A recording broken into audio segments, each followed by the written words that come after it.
Hello friends, आज की इस वीडियो में लास्ट टॉपिक जो हमने नोटपैड स्टार्ट किया था उसी का सेकंड पार्ट हम स्टार्ट कर रहे हैं। तो ये एक फ़ाइल हमने बनाई हुई है नोटपैड में, जिसे मैं ओपन कर रहा हूँ। डबल क्लिक करके ओपन कर देंगे इसको। कुछ इस तरीके से डिस्प्ले आएगा जिसको आपको मैक्सिमाइज़ करना होगा, यानी यहाँ से आपको फुल स्क्रीन करना है। देखिए, सबसे पहले आपकी फ़ाइल का नाम जो सबसे ऊपर नज़र आ रहा है, इस लाइन को टाइटल बार के नाम से जाना जाता है। टाइटल बार के बाद नीचे फाइल एडिट लिखा हुआ है, इसको हम मेन्यू बार कहते हैं।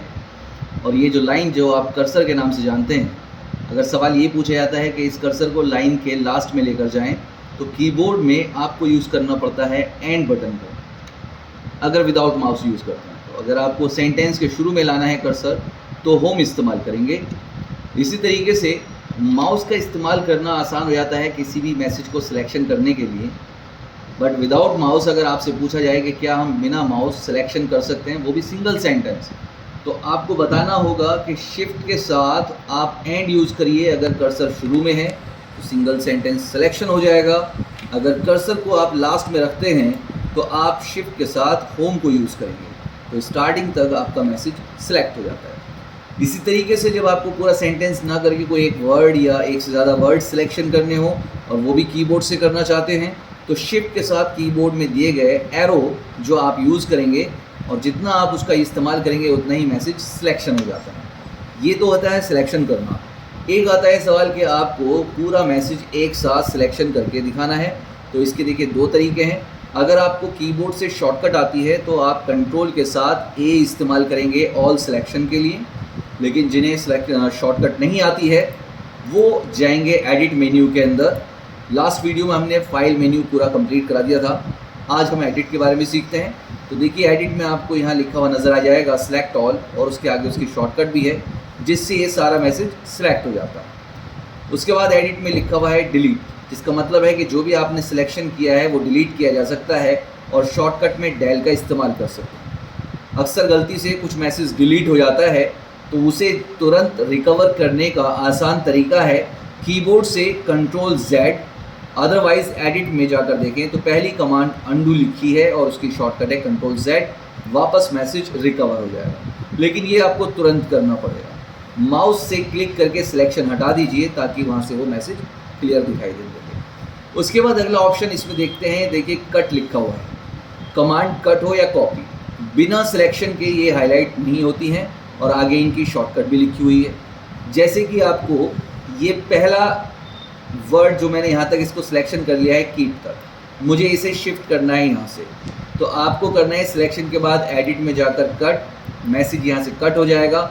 जहाँ आपको इसे प्लेस करना है पहले वहाँ क्लिक कर देंगे और वापस एडिट में जाकर आपको इसे पेस्ट कराना होता है, जिसकी शॉर्टकट कंट्रोल V है। ये हो गया मैसेज को शिफ्ट करना, यानी कट और पेस्ट। अगर यही मैसेज मुझे ऊपर भी रखना होता और दूसरी जगह भी इसकी ज़रूरत पड़ती है, तो मैसेज को सिलेक्शन करने के बाद आप इसे कट नहीं करोगे, एडिट में जाना पड़ेगा और यूज़ करना है कॉपी का, यानी कंट्रोल C। कॉपी करने के बाद जहां इसकी ज़रूरत है कर्सर को उस जगह पर क्लिक कर देंगे और कीबोर्ड से कंट्रोल V का यूज़ करिए या फिर एडिट में जाकर पेस्ट का इस्तेमाल कीजिए। तो इसको कॉपी और पेस्ट कहा जाता है। कॉपी पेस्ट आमतौर पर आप पेन ड्राइव से कोई भी फाइल कंप्यूटर में पेस्ट करने के लिए भी यूज़ कर सकते हैं, या कंप्यूटर का डाटा पेन ड्राइव में लेना होगा तो उसे भी आप कॉपी पेस्ट या कट पेस्ट का यूज़ कर सकते हैं। इसके बाद अगला ऑप्शन एडिट के अंदर है। देखिए, यहाँ पर आपको मिलता है टाइम और डेट, जिसकी शॉर्टकट F5 है। आप इस F5 के लिए कर्सर कहीं भी रखें जहाँ आपको टाइम और डेट की ज़रूरत है और यूज़ करेंगे आप F5 का, तो वही डेट टाइम आपकी स्क्रीन पर आएगी जो आपने कंप्यूटर में सेट करी होगी। नेक्स्ट ऑप्शन जिसमें आपको मिलती है फाइंड कमांड, नेक्स्ट और रिप्लेस। इन सभी कमांड्स को यूज़ करने से पहले कर्सर का ध्यान रखना होगा कि ये आपको बिल्कुल स्टार्टिंग में रखना चाहिए, यानी बिल्कुल टॉप जो लाइन है आपकी स्टार्टिंग वहाँ रखेंगे। उसके बाद एडिट में जाएंगे और यूज़ करेंगे फाइंड ऑप्शन, फाइंड जिसकी शॉर्टकट है कंट्रोल F। देखिए, ये जो फंक्शन आपके सामने आया है डायलॉग बॉक्स जिसको हम बोलते हैं, यहाँ पर आपको लिखना है वो वर्ड या वो लेटर जिसको आप फाइंड करना चाहते हैं। जैसे मुझे M को सर्च करना है, काफ़ी जगह M दिखाई दे रहा है बट आप स्क्रीन पर सर्च करना चाहते हैं तो उस लेटर को यहाँ टाइप करेंगे। तो ये टाइप करते समय एक चीज़ और ध्यान रखें, ये मैच केस लिखा हुआ है। गलती से या अगर आपको ज़रूरत है कि मुझे सेम केस में उस लेटर को फाइंड करना है जो स्मॉल या कैपिटल लिखा गया है, उसके लिए आप इसको मार्क करेंगे। अगर इसे मार्क नहीं करते हो तो लेटर स्मॉल हो या कैपिटल, दोनों ही कंडीशंस में ये फाइंड करता है। तो मैं इसको नेक्स्ट कर रहा हूँ, देखिए आपकी स्क्रीन पर ये इसको हाईलाइट करता जा रहा है। ये वो फंक्शन है जो आपको मैं कैंसिल करके दिखाऊं तो एडिट में दी गई नेक्स्ट कमांड पर फाइंड नेक्स्ट ही लिखा हुआ है और इसकी शॉर्टकट है F3। यानी F3 का बटन आप कीबोर्ड से यूज़ करेंगे तो ये जहाँ भी आपको ये मैसेज मिलेगा उसको ये हाईलाइट करता हुआ चलेगा। नेक्स्ट कमांड जिसका नाम है रिप्लेस यानी किसी भी लेटर को आप बदलना चाहते हो किसी अदर वर्ड से, तो पहला काम कर्सर को बिल्कुल स्टार्टिंग में रखना चाहिए। उसके बाद एडिट से इस रिप्लेस ऑप्शन का यूज़ करेंगे। शॉर्टकट में Ctrl+H यूज़ करनी है। सामने जो डायलॉग बॉक्स आया है इसमें दो लाइन्स आपके सामने दिख रही हैं। पहली लाइन जिसका मतलब है फाइंड वर्ड, जो वर्ड या लेटर आपको फाइंड करके रिप्लेस करना है वो यहाँ लिखेंगे। सेकंड लाइन में आपको जो वर्ड लाना है, मैं यहाँ पर दिखाने के लिए एक नंबर टाइप कर देता हूँ, वो नंबर मुझे स्क्रीन पर रिप्लेस करके लाना है। फर्स्ट टाइम आपको फाइंड करना होगा। उसके बाद अगर इसे रिप्लेस करना चाहते हो तो रिप्लेस ऑप्शन का यूज़ करें। रिप्लेस करने से वो उस वर्ड को रिप्लेस करता चलेगा और जहां आप उसे रिप्लेस नहीं करना चाहते उसे नेक्स्ट करना चाहिए, तो नेक्स्ट से ये उसे स्किप कर देता है। तो और अगर आपको कहा जाए कि ये सब जगह एक ही वर्ड मुझे लाना है या एक ही नंबर मुझे लाना है, तो सेकंड ऑप्शन यहाँ पर रिप्लेस ऑल लिखा है जो एक साथ सभी को रिप्लेस कर देगा। तो अब आपको जो M लेटर था वो कहीं भी डिस्प्ले में नहीं आएगा। ये था इस रिप्लेस ऑप्शन का यूज़। देन कैंसिल कर देते हैं। तो यहाँ पर एडिट मेन्यू आपका कंप्लीट हुआ। एक फंक्शन बचा है जिसका नाम है गो टू, शॉर्टकट है Ctrl+G।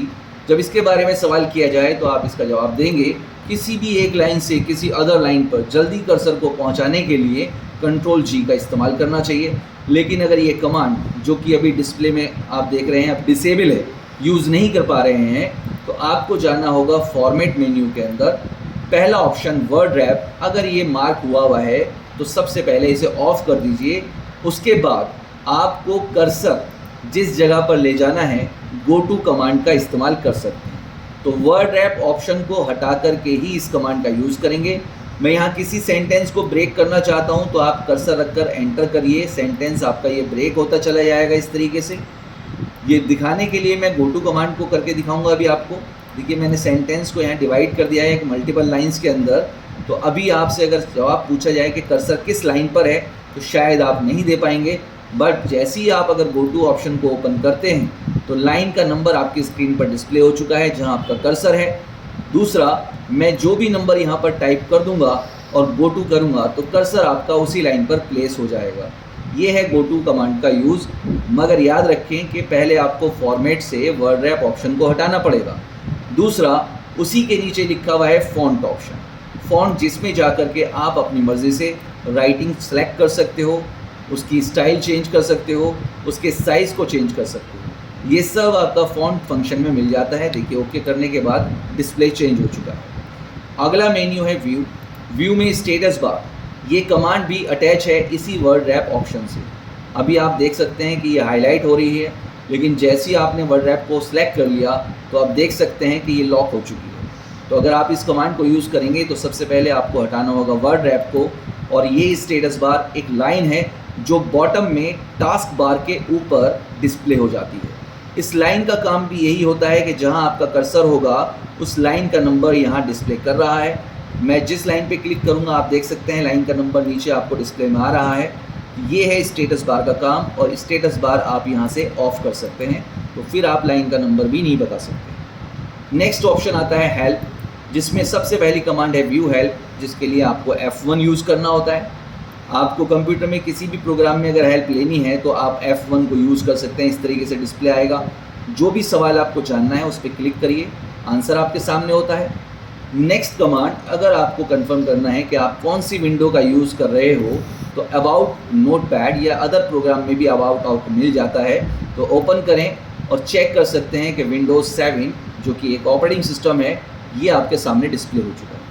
तो आज इस तरीके से हमने सेकंड पार्ट नोटपैड का कंप्लीट कर लिया है। तो विदाउट स्किप वीडियो को ज़्यादा से ज़्यादा देखें। जो लोग नए हैं चैनल पर वो सब्सक्राइब करें, वीडियो को शेयर करें, लाइक करें, कमेंट्स करें। Thank you very much.